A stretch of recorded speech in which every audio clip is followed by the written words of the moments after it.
The 7 levels of monsters. Explained. Level 1. Rubber suit rejects. Zool's discount cousins from those cheap 80s TV movies. You can see the zipper. You can always see the zipper. It's not a monster. It's a onesie having a bad night. The Troll Hunter knockoffs haunting Sci-Fi Channel at 2 a.m. CGI so unfinished it looks like the render got interrupted by a Windows update. Sharknado's Shark Tornado. A shark in a tornado. I want you to sit with the fact that someone pitched this in a meeting and other adults nodded. The Giant Claw from 1957. A bird monster so structurally insulting that 1957 audiences, a demographic famous for being polite, reportedly laughed it out of the theater. Deep dive worthy is this level. The Giant Claw is the Tier 1 origin story. The studio genuinely thought they had a monster movie. Test audiences saw the bird, a puppet with the aerodynamic grace of a folding lawn chair, and lost it. Legend has it, the laughter was so loud, the studio recut the trailers to hide the creature entirely, essentially running a marketing campaign for a monster movie that refused to show you the monster. That's not a movie, that's a hostage negotiation. Sharknado, on the other hand, didn't fail by accident. It failed on purpose, which almost gets it promoted, except the execution is still genuinely, chaotically bad. Just bad with intent. A shark-filled tornado hitting Los Angeles is not a monster with menace, it's a monster with a marketing team, and the film knows it. It's less movie and more meme with a runtime, which is exactly why it belongs at the bottom. Impressively bad execution is still bad execution, on purpose or not.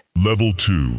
Camp icons. Killer clowns from outer space. Evil circus performers from space. Committed to the bit, with the intensity of a man defending his fantasy football picks. Chucky, 1988 vintage. A doll that should look like a Toys R Us return, but the cheapness is the character. It's giving possessed by evil. It's also giving possessed by a clearance aisle. The Toxic Avenger. Troma's entire personality is, we know this is ugly, and we dare you to look away. Tremors graboids. Giant worms that decided fear was optional and fun was mandatory. Our take. Chucky works because the production leaned into the doll animatronics craft instead of running from it. The puppeteering team built a genuinely unsettling range of expressions into 1.5 feet of plastic, and that specificity is why the cult stuck around for 6 sequels and a TV show. A killer doll should be goofy. Chucky is goofy and somehow still gets under your skin, like a clown who also knows where you live. Tremors earns its spot because the studio actually watched test audiences laugh with the graboids instead of at them, and instead of panicking, they leaned all the way in. That's rare. Most monsters that make you laugh get quietly buried. Tremors got a franchise. It figured out that fun and menace aren't opposites, they're roommates, and that's a genuinely underrated lesson in monster design. Level 3.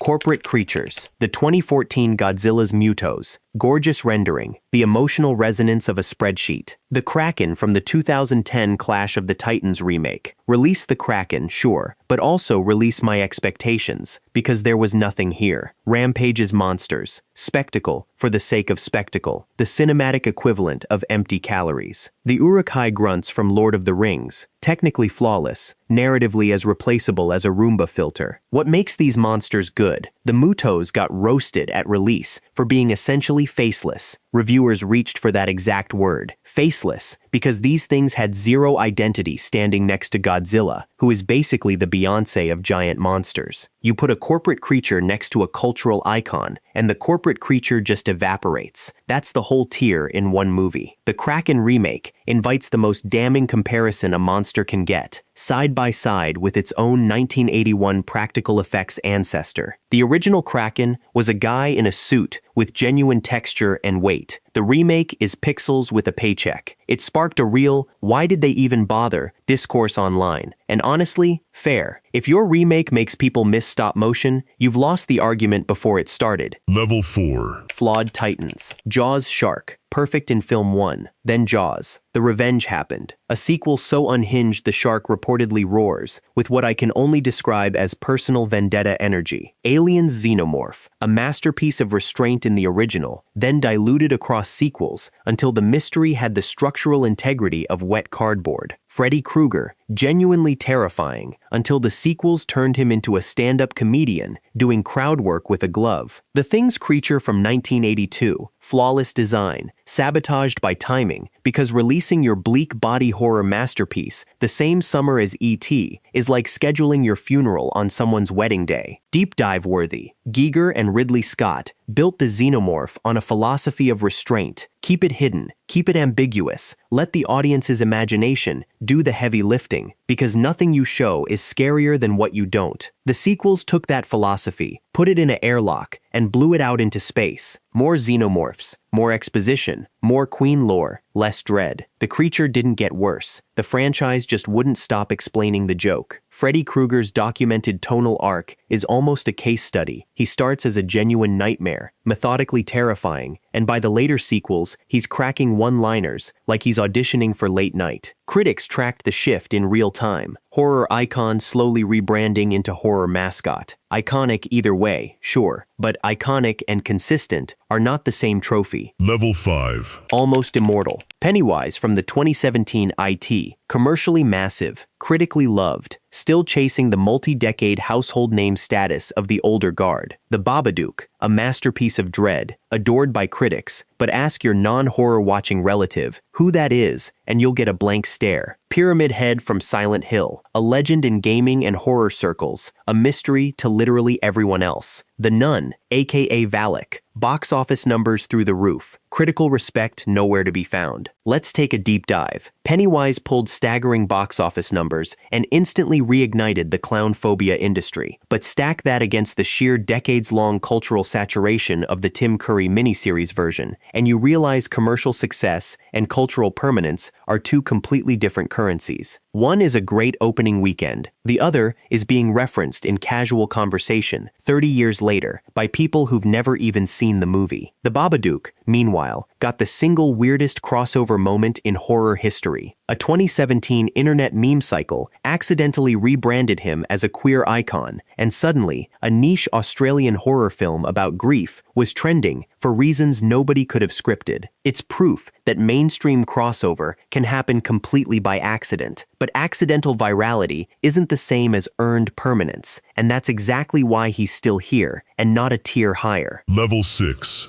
Borderline Goats, The Predator, genre-defining design, but the AVP era left a dent on the legacy that's honestly still healing. The Alien Queen from Aliens, near flawless in her own film, missing only the sustained franchise dominance of the true legends. Michael Myers, mythic, unstoppable, and yet the timeline has been rebooted so many times, even HE probably needs a flowchart to remember which sequel he's in. The Thing's creature, standalone, near perfect, missing only the sheer decade-spanning ubiquity of the very top tier. My favorites. Michael Myers' continuity is, and I say this with love, an absolute disaster. Multiple reboots have quietly deleted entire sequels from canon, retconned his sister, unretconned his sister, and reset the timeline enough times that Halloween 2018 is somehow both a sequel and a soft reboot, pretending several other sequels never happened. The Mask is eternal. The lore is a group chat where everyone's arguing. The Predator's dent comes from a very specific, very documented source, the Alien vs. Predator era. Both the critical reception and box office trajectory took a real hit trying to cram two separate mythologies into crossover popcorn content, and it left a measurable scuff on an otherwise flawless design legacy. Iconic mask, iconic dreadlocks, iconic click click click, permanently dented resume. Level 7.